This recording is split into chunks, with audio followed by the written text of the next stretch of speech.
ចាំអនុមោទនីចាំបរិយាប្រត្រៃគ្រប់រូបទាំងអស់បងណាតាមចិត្តដើម្បីគោរពយ៉ាជាយធម៌ជាទីជាក្លាក្នុងការបង្ហាញនៅអង្គខណ្ឌទាន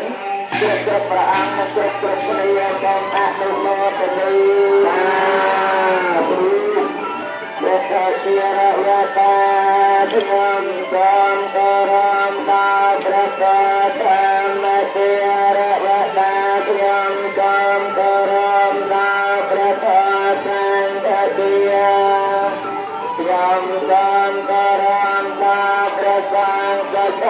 ជារវតាខ្ញុំសូមគោរពដល់ព្រះសមាធិជារវតាខ្ញុំសូមគោរពដល់សមាធិអបមាទិជារវតាខ្ញុំសូមគោរពដល់សេចក្ដីមិនប្រមាទបិសា